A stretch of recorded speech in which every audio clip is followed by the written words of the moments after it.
भगवान मेरी नैया उस पार लगा देना, अब तक तो निभाया है, आगे भी निभा देना। भक्तजनों, मानस कथांतर्गत आज जिस प्रसंग का वर्णन कर रहा हूँ वो प्रसंग भरत जी जब भ्राता राम से मिलने के लिए निकले हैं और उसके बाद जब वो नदी के किनारे पहुंचते हैं तो उसके बाद का वर्णन जो है वो बाबा तुलसीदास ने किया है। पयाहार फलसन एक निशि भोजन एक लोग, अकरत राम हित नेम व्रत अपरिहरि भूषण भोग। कोई दूध ही पीते, कोई फलाहार करते और कुछ लोग रात को एक ही बार भोजन करते हैं। भूषण और भोग विलास को छोड़कर सब लोग श्री रामचंद्र जी के लिए नियम और व्रत करते हैं। सई तीर बस चले बिहाने, श्रृंग बेरपुर सब नियराने, समाचार सब सुने निसादा, हृदय विचार करई सब सादा। रात भर शई नदी के तीर पर निवास करके सवेरे वहां से चल दिए और सब श्रृंगवेरपुर के समीप जा पहुंचे। निषाद राज ने सब समाचार सुने तो वह दुखी होकर हृदय में विचार करने लगा, क्योंकि निषाद राज के विषय में पहले भी आप जो प्रसंग मैंने सुनाया, उसमें मैंने जो वर्णन किया है, तुलसीदास जी ने जो किया है, उसमें निषाद राज ने किस तरीके से भक्ति की है प्रभु के प्रति, उसका वर्णन मैंने किया था। तो निषाद राज को यह लग रहा है कि भाई भरत जो है वो जो आ रहे हैं तो वो क्या करने जा रहे हैं, वो क्या भगवान प्रभु के साथ कुछ अन्याय करेंगे। कारण कवन भरत बन जाही, है कछु कपट भाव मन माही, जौ पे जिय न होती कुटिलाई, तो कतलिन संग कटकाई। क्या कारण है जो भरत वन को जा रहे हैं? मन में कुछ कपट भाव अवश्य है। यदि मन में कुटिलता न होती तो साथ में सेना क्यों ले चले हैं। लेकिन किसी को यह नहीं पता है कि प्रभु श्री राम को लक्ष्मण से भी ज्यादा अगर प्यारे कोई हैं तो वो भाई भरत है। और प्रभु को पता है कि भरत जो है वो प्रभु राम के बिना नहीं रह सकते हैं। लेकिन चूंकि भरत सेना समाज सबको लेकर के साथ चले हैं तो लोगों के मन में ये एक दुविधा हो रही है कि आखिर ऐसा क्या है कि भरत जो है वो सेना सहित जो है प्रभु के पास जा रहे हैं। जान ही सानुज राम ही मारी, अकरौ अकंटक राजु सुखारी, भरत न राजनीति उर आनी, तब कलंक अब जीवन हानि। समझते हैं कि छोटे भाई लक्ष्मण सहित श्री राम को मारकर सुख से निष्कंटक राज्य करूंगा। भरत ने हृदय में राजनीति को स्थान नहीं दिया, राजनीति का विचार नहीं किया, तब पहले तो कलंक ही लगा था, अब तो जीवन से ही हाथ धोना पड़ेगा। सकल सुरासुर जुरहि जुझारा, राम ही समर न जीत निहारा, काचर्जु भरत अस करहि, अनहि बिसवेली अमीय फल फरहि।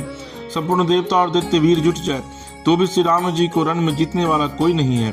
भरत जो ऐसा कर रहे हैं इसमें आश्चर्य क्या है। विष की बेले अमृत फल कभी नहीं फलती। अस अविचारी गुह ज्ञाति सन, अकहे उस जग सब होई, हथवा शहु बोरहु तरनी, कीजिए घाटा रोहु। ऐसा विचार कर गु निषाद राज ने अपनी जाति वालों से कहा कि सब लोग सावधान हो जाओ, नावों को हाथ में कब्जे में कर लो और फिर उन्हें डुबा दो तथा सब घाटों को रोक दो। हो संजोइल रोकहु घाटा, अठाटहु सकल मरे के ठाटा, सन्मुख लोह भरत सन लेऊं, अजियत नसुर सरि उतरन देऊं। सुसज्जित होकर घाटों को रोक लो और सब लोग मरने के साथ सजा लो, अर्थात भरत से युद्ध में लड़कर मरने के लिए तैयार हो जाओ। मैं भरत से सामने मैदान में लोहा लूंगा, मुठभेड़ करूंगा और जीते जी उन्हें गंगा पार न उतरने दूंगा। निषाद राज की भक्ति को समझिए, उनके भाव को समझिए। और यही वजह है कि पूरे तुलसीदास ने जो लिखा है इसमें, उसका जो उन्होंने वर्णन किया, उसकी जो व्याख्या की है। देखिए, आज भारत में जाति प्रथा पिछले 200 साल से, खास करके जब से मुगल साम्राज्य आया उसके बाद से जाति प्रथा विधिवत शुरुआत हुई और आज हम लोग जाति पाति में बट करके जो सनातनी हैं, जो हिंदू हैं, वो एक दूसरे से लड़ रहे हैं। लेकिन कभी अगर व्याख्या करनी हो तो निश्चित तौर पर गर्व से आप पूरी दुनिया में यह कह सकते हैं कि भारत पूरी दुनिया का पहला ऐसा देश है, भारत अयोध्या, जहां पर कि आज से 8000 साल पहले यह बताने की कोशिश की गई कि जो राजा है वह भी समाज के सबसे निचले पायदान पर खड़े व्यक्ति से सीधे जाकर गले मिलता है। और निषाद राज के साथ, गुह के साथ प्रभु श्री राम ने इसे बताने की कोशिश की है। एक और बड़ा प्रसंग है कि जब निषाद राज को यह लगा कि वो समाज के सबसे निचली पंक्ति से आते हैं और गुरु वशिष्ठ से जब वो मिलने गए तो वो लगभग 7 फीट दूरी पर से ही प्रणाम करते हैं गुरु वशिष्ठ को। और देखिए, गुरु वशिष्ठ उस समय खुद अपने आसन से उठ करके आते हैं और निषाद राज को उठाकर गले लगाते हैं। आज भले ही आज के जो राजनेता हैं वो जाति पाति में समाज को इसलिए बांट दिया है उन्होंने क्योंकि वो उनका वोट ले सके और राज कर सके, लेकिन प्रभु श्री राम ने यह संदेश देने की कोशिश आज से 8000 साल पहले की थी इस दुनिया को कि जाति पाति कुछ नहीं होता है, जो कुछ भी है वह मानवता है, वह इंसानियत है। समर मरु नुपुन सुर सरि तीरा, राम काज छन भंग शरीरा, भरत भाई नृपु मैं जननी चू, बड़े भाग्य सिपाही मीचू। युद्ध में मरण फिर गंगा जी का तट, श्री राम जी का काम और छन भंगुर शरीर, जो चाहे जब नाश हो जाए। भरत श्री राम जी के भाई और राजा, उनके हाथ से मरना, और मैं नीच सेवक, बड़े भाग्य से ऐसी मृत्यु मिलती है। ये निषाद राज कह रहे हैं और खुद सोच रहे हैं। स्वामी काज करी हूँ रन नारी, जस धवली हूँ भुवन दस चारी, अत जऊ प्राण रघुनाथ निहोरे, दुहु हाथ मुद मोदक मोरे। मैं स्वामी के काम के लिए रण में लड़ाई करूंगा और 14 लोगों को अपने यश से उज्जवल कर दूंगा। श्री रघुनाथ जी के निमित्त प्राण त्याग दूंगा। मेरे तो दोनों ही हाथों में आनंद के लड्डू हैं, अर्थात जीत गया तो प्रभु श्री राम का सेवक का यश प्राप्त करूंगा और मारा गया तो श्री राम जी की नित्य सेवा प्राप्त करूंगा। साधु समाज न जाकर लेखा, राम भगत महु जासु न रेखा, अजाय जियत जग सो मही भारू, अजननी जौबन बिटप कुठारू। साधुओं के समाज में जिसकी गिनती नहीं और श्री राम जी के भक्तों में जिसका स्थान नहीं, वह जगत में पृथ्वी का भार होकर व्यर्थ ही जीता है। वह माता के यौवन रूपी वृक्ष के काटने के लिए कुल्हार मात्र है। विगत विषाद निषाद पति, सब ही बढ़ायु छाहू, असुमिरी राम मागे तुरत, तरकस धनुष सनाहू। इस प्रकार श्री राम जी के लिए प्राण समर्पण का निश्चय करके निषाद राज विषाद से रहित हो गया और सबका उत्साह बढ़ाकर तथा श्री रामचंद्र जी का स्मरण करके उसने तुरंत ही तरकस, धनुष और कवच मांगा। बेगहु भाई हु सजहु संजो, सुनी रजाई कदराई न को, भले ही नाथ सब कहि सहरसा, एक ही एक बढ़ावई करसा। उसने कहा, हे भाइयों, जल्दी करो और सब सामान सजाओ। मेरी आज्ञा सुनकर कोई मन में कायरता न लावे। सब हर्ष के साथ बोल उठे, हे नाथ बहुत अच्छा, और आपस में एक दूसरे का जोश बढ़ाने लगे। चले निषाद जोहारी जोहारी, सुर सकल रन रुचैरारी, सुमिरी राम पद पंकज पनहि, भांति बांध चढ़ाई निहि धनहि। निषाद राज को जोहार करके सब निषाद चले। सभी बड़े शूरवीर हैं और संग्राम में लड़ना उन्हें बहुत अच्छा लगता है। श्री रामचंद्र जी के चरण कमलों की ज्योतियों का स्मरण करके उन्होंने भांतियां छोटे छोटे तरकस बांध कर धनुहियों छोटे छोटे धनुषों पर प्रत्यंचा चढ़ाई। अगरी पहिरी कुड़ी सिर धरही, फरसा बांस सेल सम करही, एक कुशल अति ओरण खारे, कुदही गगन मनहु क्षिति छारे।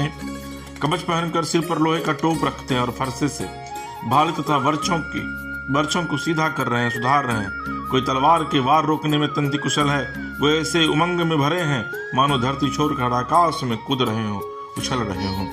निज निज साजु समाजु बनाई, गुहराऊ तही जोहारे जाई, देखी सुभट सब लायक जाने, ले ले नाम सकल शन माने।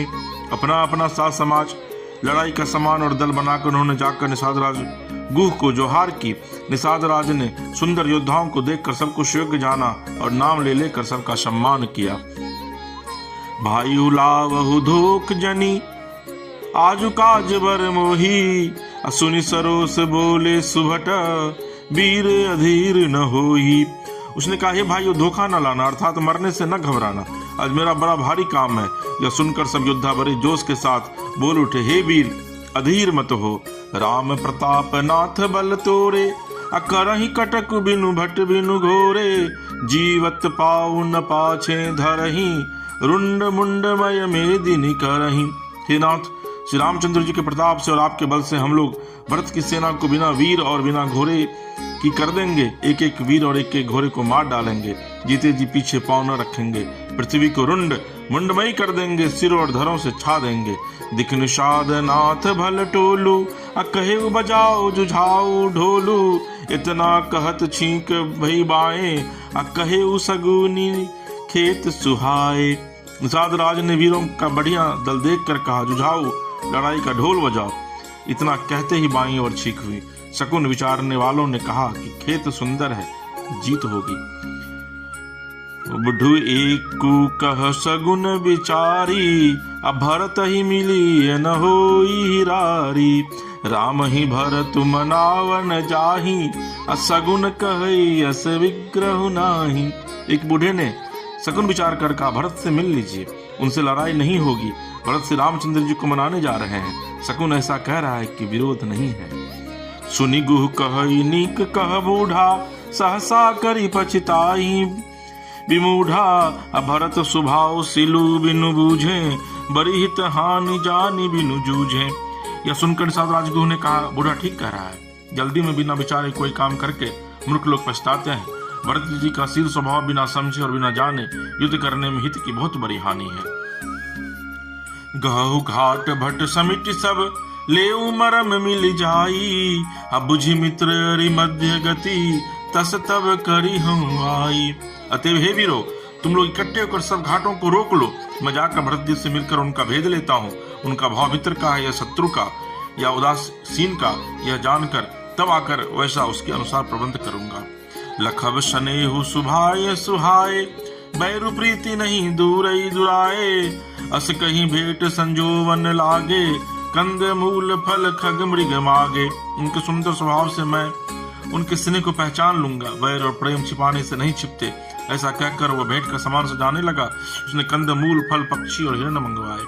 मीन पीन पाठीन पुराने, भरी भरी भार कहारन आने, अब मिलन साजु सज मिलन सिधाए, मंगल मूल सगुन शुभ पाए।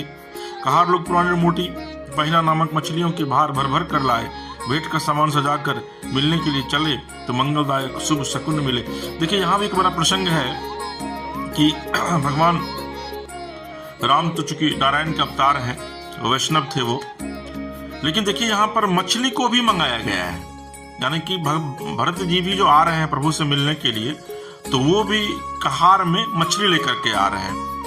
इसलिए नहीं कि प्रभु मछली खाते हैं, इसलिए कि प्रभु के साथ जो लोग हैं उसमें मछली खाने वाले लोग भी होंगे। तो देखिए, उस समय भी ये जो कहा जाता है कि भाई अभी आप मछली खा रहे हैं तो ये है आप भक्त नहीं हैं, भगवान आपसे नाराज हो जाएंगे, ऐसा नहीं है। बिल्कुल बाबा तुलसीदास ने रामायण में विधिवत जो है वो अयोध्या कांड में इस प्रसंग का वर्णन किया है, इसकी चर्चा की है। और देखी दूरी ते कहीं निज नामो, किन मुनि सही दंड प्रणामो, अजानी राम प्रिय दिन ही असीसा, भरत ही कहे बुझाई मुनीषा। निषाद राज ने मुनिराज वशिष्ठ जी को देखकर अपना नाम बतलाकर दूर से ही दंडवत प्रणाम किया। मुनीश्वर वशिष्ठ जी ने उनको राम का प्यारा जानकर आशीर्वाद दिया और भरत जी को समझाकर कहा कि यह श्री राम जी का मित्र है। भक्तजनों, ये बड़ा ही अद्भुत है प्रसंग, और रामायण का एक एक प्रसंग बहुत ही अद्भुत है। मुझे पूरी उम्मीद है कि मानस कथा का ये जो निषाद राजगुह के द्वारा भरत को लेकर के जो एक संशय थी उनके मन में, उसका आज वर्णन किया। अब अगले पाठ में किस तरीके से भरत जी और निषाद का मिलन होता है उसका वर्णन करूंगा। मुझे पूरी उम्मीद है कि आपको हमारा ये प्रसंग अच्छा लगा होगा। आप हमारे मानस कथा रामायण को सब्सक्राइब कीजिए, लाइक कीजिए, शेयर कीजिए, अपना कमेंट जरूर कमेंट बॉक्स में लिखिए। और अगर आप अपने इलाके में मानस कथा का पाठ कराना चाहते हैं तो नीचे दिए गए नंबर पर आप संपर्क कीजिए। ये कथा पूरी तरीके से निःशुल्क किया जाएगा। पूरी मनसा मेरी यह है कि मैं किसी भी तरीके से, चूंकि प्रभु का एक दास खुद को मैं भी कहा हूं, मेरे लिए यही जीवन की सबसे बड़ी उपलब्धि होगी। तो बोलिए सियावर रामचंद्र की जय, पवन सुत हनुमान की जय, हर हर महादेव की जय, मैया पार्वती की जय। श्री